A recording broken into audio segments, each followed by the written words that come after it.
곁에 계신 분들과 인사 한번 하겠습니다. 주의 이름으로 축복합니다. 마음껏 축복합니다. 아멘. 흔히 여러 가지 고통이 한꺼번에 찾아와서 도저히 어찌할 수 없는 상황에 처했을 때 삼중고를 겪는다, 이런 표현을 사용합니다. 원래 삼중고란 한 사람에게 보지 못하고 말하지 못하고 듣지 못하는 이 세 가지 고난이 한꺼번에 찾아온 것을 삼중고라고 말합니다. 어떻게 보면 현재 우리 경제도 삼중고에 시달리고 있습니다. 고물가, 고금리, 고환율, 물가는 계속해서 오르고 금리는 좀처럼 내려가지 않고 환율마저 요동치고 거기에다가 중동 전쟁으로 인해서 고유가까지 더해져서 2026년 하반기 경제 전망이 그리 밝지는 않습니다. 코로나가 끝난 지 몇 년이 지났지만 아직까지 코로나 이전의 경제 성장률을 회복하지 못하고 있습니다. 조금씩 회복되기는 하지만 그 성장의 열매가 반도체와 AI에 대부분 집중되면서 오히려 성장하면서 성장 불균형이라는 또 다른 문제가 우리를 힘들게 합니다. 오늘 본문에 등장하는 욥이라는 사람 역시 삼중고를 겪었는데 욥이 겪은 세 가지 고통은 그 하나하나가 우리가 겪고 있는 모든 고난의 무게를 넘어설 만큼 크고 심각하고 고통스러운 것이었습니다. 욥이 겪은 세 가지 고통은 육체적인 고통, 정신적인 고통, 영적인 고통이었는데 그 하나하나가 죽을 만큼 크고 심각했습니다. 그럼에도 욥은 그 극심한 삼중고의 고통 속에서도 끝까지 하나님을 놓치지 않았습니다. 오늘은 자신의 삶에 말로 다 표현하기조차 힘든 고통을 허락하시고는 위로의 말씀은커녕 왜 이런 상황이 나에게 찾아왔는지 이유만이라도 알게 해달라는 간절한 호소에도 한마디 대답도 하지 않으시는 하나님. 표현이 좀 그렇기는 하지만 해도 너무하다는 생각이 들 만큼 차갑고 냉정한 분으로 여겨지는 그 하나님. 그런데도 그 하나님을 끝까지 붙잡고 신뢰하는 욥의 모습을 묵상하면서 그래도 놓지 않겠습니다 라는 제목으로 하나님 말씀 전하고자 합니다. 욥은 우수 땅에 살던 사람으로 성경은 그를 온전하고 정직하여 하나님을 경외하며 악에서 떠난 자라고 소개합니다. 그런데 그런 욥에게 하나하나가 상상조차 할 수 없을 만큼 심각하고 고통스러운 고난이 연속으로 찾아옵니다. 그 고난이 무엇이었는지 살펴보기 전에 왜 그 고난이 그에게 찾아왔는지에 대해서 먼저 살펴보겠습니다. 욥은 당시에 왜 자신이 이러한 고통을 겪고 있는지 몰랐지만 우리는 이 모든 욥의 이야기를 알고 있는 우리는 왜 욥에게 이런 고난이 찾아왔는지를 알고 있습니다. 어느 날 사탄이 하나님 앞에 나타났는데 하나님은 사탄에게 욥을 자랑하십니다. 네가 내 종 욥을 주의하여 보았느냐? 그와 같이 온전하고 정직하여 하나님을 경외하며 악에서 떠난 자는 세상에 없느니라. 그러자 사탄이 비꼬듯이 대답합니다. 욥이 어찌 아무 이유 없이 하나님을 경외하겠습니까? 하나님이 욥에게 복을 주시니까 욥이 하나님을 사랑하고 섬기는 것이지, 만약 하나님이 욥에게 내리시는 복을 중단하면 욥도 하나님을 더 이상 경외하지 않을 겁니다. 즉 사탄은 신앙을 일종의 거래로 본 것입니다. 하나님은 욥에게 복을 주시고 욥은 그 대가로 하나님을 잘 섬기고, 그러나 하나님께서는 다른 사람은 몰라도 욥은 그렇지 않다고 말씀하시며 욥의 생명만 빼앗지 말고 사탄에게 마음대로 욥을 시험해 보라고 허락하십니다. 결국 욥이 겪은 삼중고는 아무리 좋은 믿음도 결국은 하나님과의 거래 행위에 불과하다라는 이 사탄의 도발과 이에 대한 하나님의 허락하심으로부터 시작되었다 할 수 있습니다. 오늘 말씀은 단순히 욥 개인의 믿음이 얼마나 크고 순수했는지만을 보여주는 것이 아니라 욥의 이 신앙 태도 앞에서 내 믿음은 조건적인 믿음인지 아니면 조건 없는 믿음인지 보게 해주는 거울과 같은 말씀이라 할 수 있습니다. 말씀을 계속 이어가기 전에 한 가지 먼저 짚고 넘어가야 할 사실이 있는데, 그것은 복을 받았으니 하나님을 섬긴다라는 말과 복을 받기 위해 하나님을 섬긴다라는 말을 일단 정확히 구분해야 한다라는 것입니다. 복을 받기 위해서 하나님을 섬기는 사람에게 하나님은 목적이 아니라 수단이 됩니다. 즉 그가 신앙생활하는 진짜 이유는 하나님에게 있지가 않고 하나님이 자신에게 주시는 복에 신앙의 목적이 있다라는 것입니다. 그래서 이런 사람은 복이 끊어지면 하나님도 함께 놓게 됩니다. 그러나 받은 복을 기억하며 하나님을 섬기는 사람에게는 하나님이 수단이 아니라 감사의 대상이 되십니다. 그리고 이 감사, 나에게 복을 주시는 하나님에 대한 감사가 계속해서 자라서 이제는 복과는 상관없이 하나님을 바라보는 최고 수준의 믿음에까지 이르게 됩니다. 우리의 믿음이 이 수준에 이르게 되면 내 수중에 있는 모든 것들이 다 사라진 상황에서도 욥과 같이 고백하게 됩니다. 주신 이도 여호와시요 거두신 이도 여호와시오니 여호와의 이름이 찬송을 받을지어다. 이제 욥이 겪은 삼중고가 무엇이었는지 좀 더 자세히 살펴보겠습니다. 첫 번째로 욥의 삶과 가정과 그의 인생을 완전히 무너뜨리는 육체적인 고통이 찾아왔습니다. 평생 모은 전 재산 하루아침에 강도떼에게 다 빼앗기고 10명의 자녀가 한날 한시에 무너진 집에 깔려 죽게 됩니다. 욥의 몸에는 정수리에서부터 발바닥까지 악성 피부병이 생겨서 그 가려움이 얼마나 심했으면 토기 조각으로 온몸을 긁어야 할 만큼 고통스러웠습니다. 그런데 이와 같이 참담한 상황에서 욥의 입술에서 나온 첫 마디가 이것이었습니다. 욥기 1장 21절 말씀 다시 한번 함께 읽겠습니다. 이르되 내가 모태에서 알몸으로 나와 싸운즉 또한 알몸이 그리로 돌아갈지이다. 주신 이도 여호와시오 거두신 이도 여호와시오니 여호와의 이름이 찬송을 받으실지니이다 하고. 아멘. 욥의 육체를 파괴하며 하나님을 향한 믿음을 흔들려고 했던, 그래서 하나님을 붙잡고 있는 욥의 손을 놓게 만들려고 했던 사탄의 첫 번째 시도가 실패로 끝이 났습니다. 욥의 고통은 여기서 그치 않고 곧이어 두 번째 육체적인 고통보다 더 심한 정신적인 고통이 찾아왔습니다. 이처럼 처참한 상황에서 그에게 위로가 되어 주어야 할 아내가 도리어 차라리 하나님을 욕하고 죽으라 라는 모진 말로 욥의 가슴을 후벼 팠습니다. 뿐만 아니라 멀리서 자신을 위로하러 온 친구들이 처음에는 함께 울며 자신을 위로해 주었지만 시간이 지나면서 그들의 입술은 욥의 마음과 정신을 갈갈이 찢는 칼과 같이 변해버렸습니다. 네가 겪는 이 모든 고난 속에는 반드시 숨은 죄가 있을 것이다. 분명 내 죄 때문에 네가 이런 심각한 고통을 겪고 있는 것이니 솔직하게 네 죄를 인정하고 회개하라 라는 것입니다. 생각해 보십시오.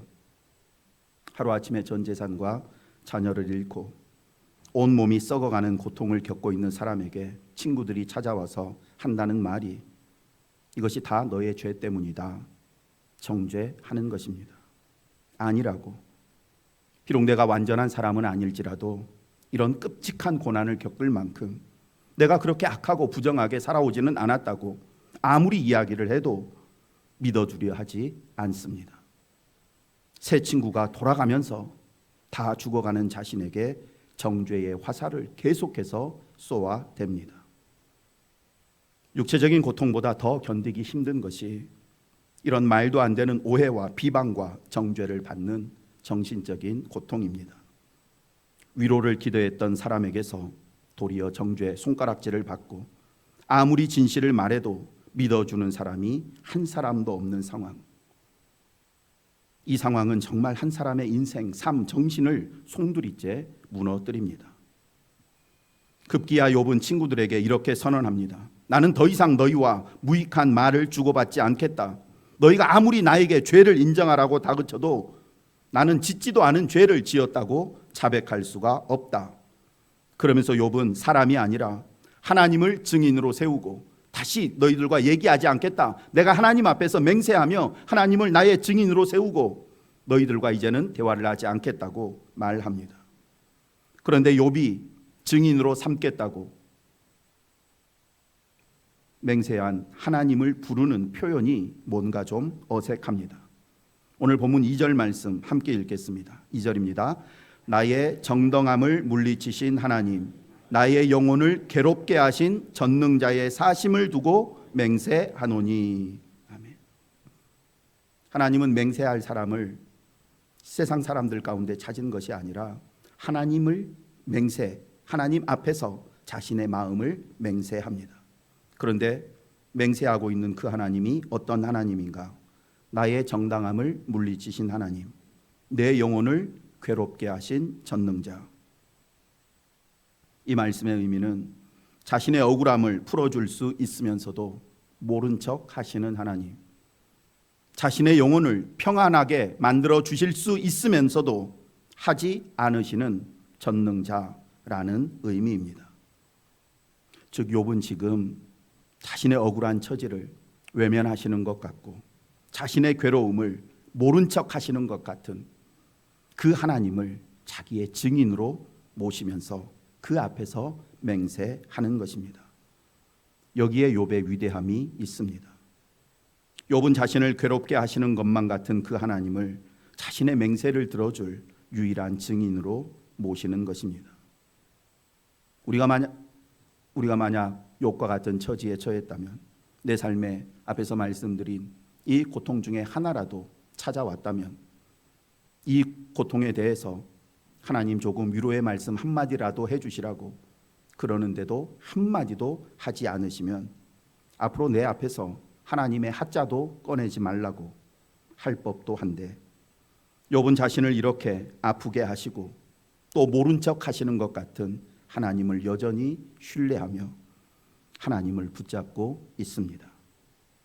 그리고 이 대목에서 우리는 욥의 세 번째 고통이자 가장 깊고 견디기 힘든 영적인 고통을 짐작하게 됩니다. 그것은 바로 하나님의 침묵입니다.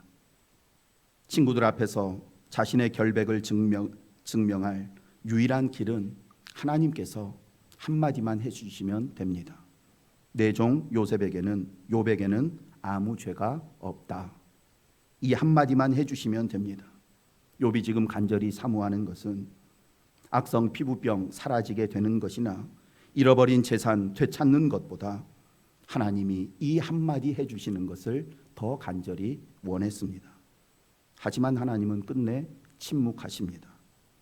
왜 이런 고난이 찾아왔는지, 고난 사라지는 것은 둘째치고 일단 왜 내가 이런 고난을 겪어야 되는지 그 이유만이라도 말씀해 주시라고 그렇게 간절히 부르짖고 매달려도 하나님은 아무 대답이 없으십니다. 살다 보면 우리도 하나님이 나에게 침묵하시는 것만 같은 상황을 만납니다.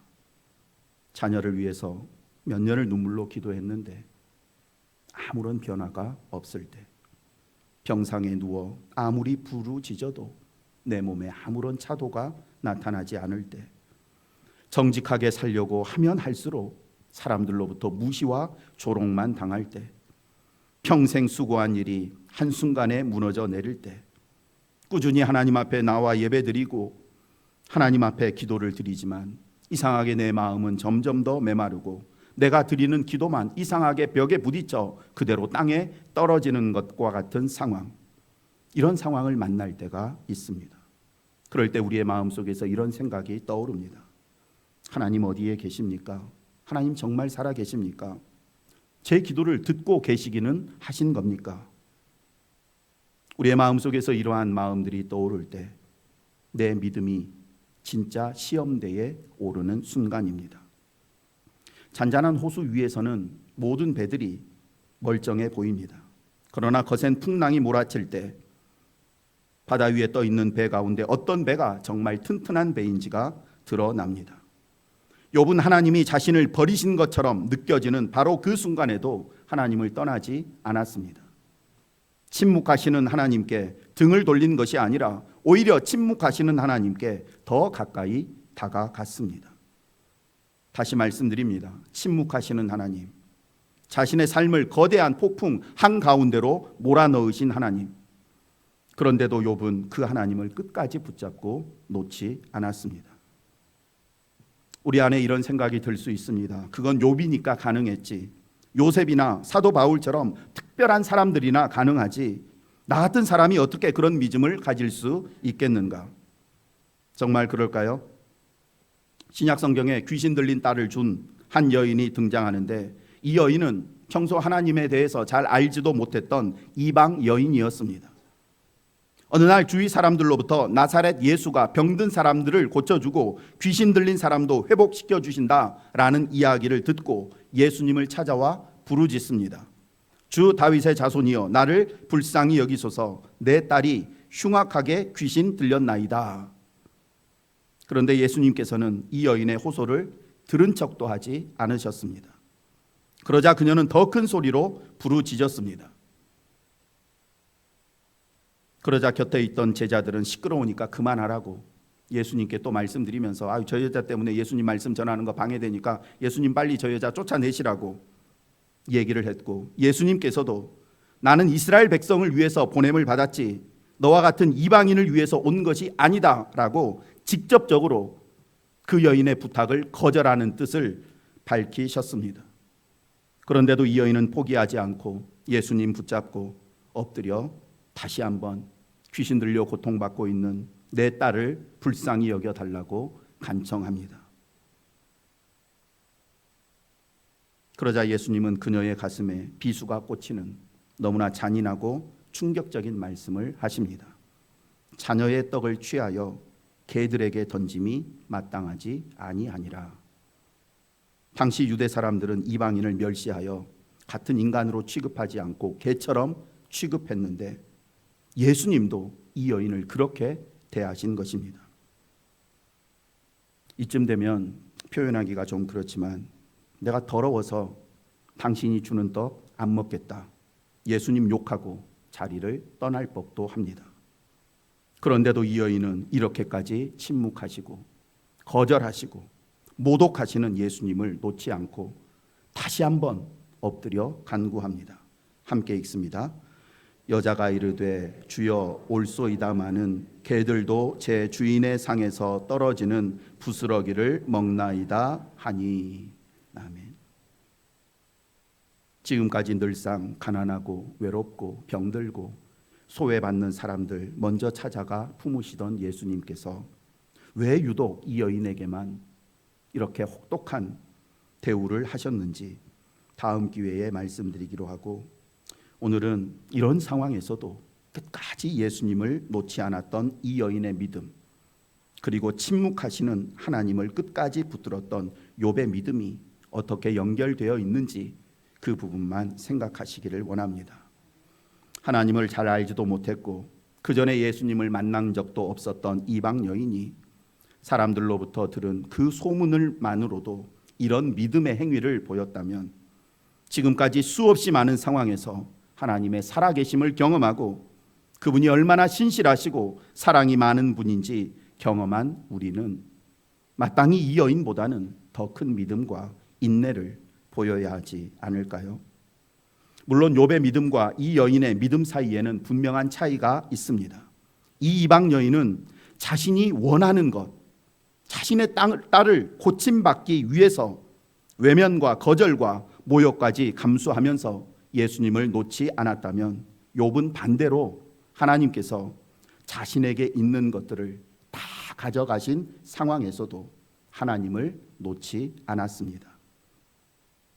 한 사람은 자신이 원하는 것 얻기 위해 끝까지 붙들었고, 한 사람은 다 잃고도 끝까지 예수님을, 하나님을 붙들었습니다.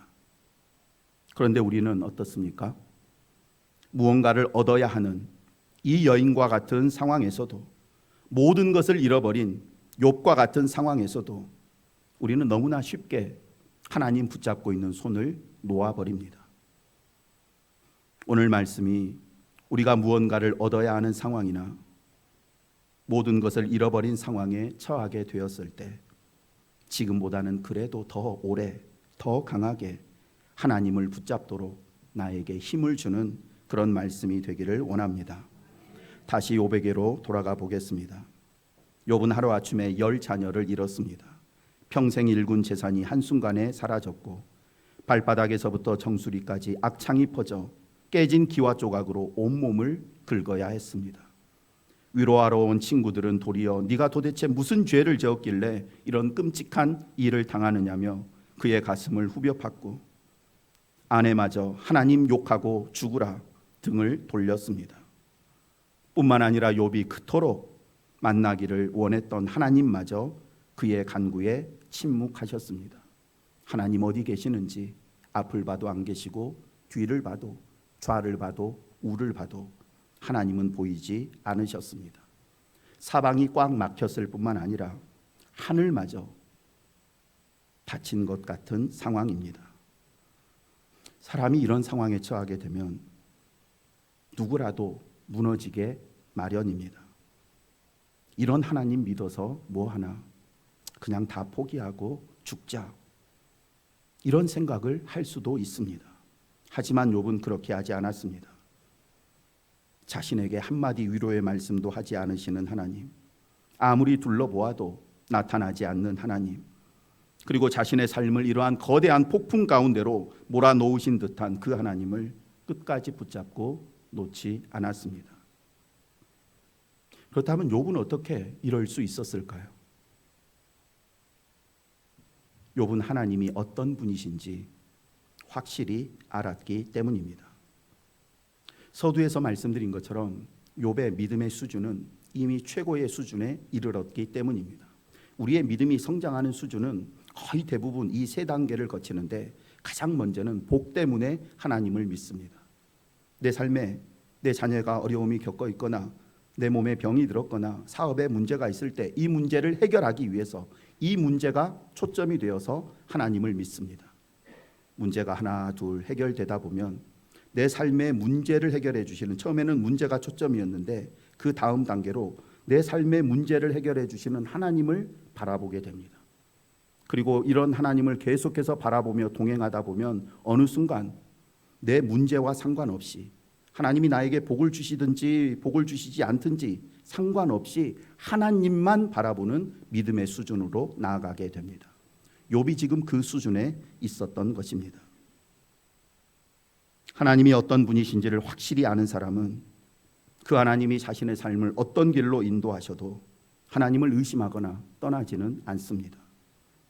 물론 어떤 분들은 이렇게 생각할 수도 있습니다. 내 전 재산과 자녀와 건강까지 다 가져가신 하나님, 아니 그런 일이 생기지 않도록 막아주실 수는 있었는데도 그 일을 막아주시지 않은 하나님, 끝까지 붙잡고 신뢰한다는 것, 현실에서 불가능한 것 아닌가? 누가 정말 그런 삶을 산다면 그 사람은 맹신적인 사람이라고 할 수 있지 않겠는가?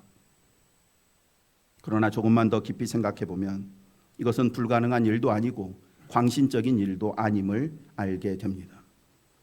부모님의 사랑을 받으며 자라는 자녀를 한번 생각해 보십시오. 그 자녀가 계속해서 부모님의 사랑을 받다가 어느 순간부터 부모님이 어떤 분이신지를 깨닫게 되면 부모님이 자신의 부탁을, 간절한 부탁을 거절하시고 때로는 자신에게 매를 때리고 모진 말씀을 하셔도 부모님의 사랑을 의심하지 않습니다. 왜 나를 사랑하시는 하나님께서 갑자기 나에게 이런 모진 말씀을 하시고 내 마음을 아프게 하시는지 그 이유를 몰라서 괴롭고 답답하기는 하지만 그렇다고 부모님의 사랑을 의심하거나 부모님을 떠나지는 않습니다. 어떤 의미인지 아시겠습니까? 욥과 하나님과의 관계, 하나님을 향한 욥의 믿음은 이런 믿음이었습니다. 하나님이 자기에게 좋은 것을 주시기 때문에 믿는 믿음의 수준을 넘어서 그저 하나님 그분을 믿는 믿음의 수준까지 도달해 있었던 것입니다. 그리고 이 믿음은 특별한 사람만 오를 수 있는 경지가 아닙니다. 하나님을 깊이 체험함으로 하나님이 어떤 분이신지를 진짜 알게 된 사람은 누구라도 다다를 수 있는, 아니 마땅히 하나님을 섬기는 모든 사람들이 다다라야 할 믿음의 경지입니다. 물론 이 믿음은 한순간에 이루어지지 않습니다. 욥의 고백을 들어보면 그가 그동안 하나님과 얼마나 깊고 친밀한 관계를 맺으며 그의 인생을 살아왔는지를 알 수 있습니다. 욥은 음란한 마음을 멀리하려고 내가 내 눈과 약속하였나니 어찌 처녀에게 주목하랴 라며 자기의 눈과 언약을 맺을 만큼 음란한 것들을 보지 않고 상관하지 않겠다 다짐했습니다.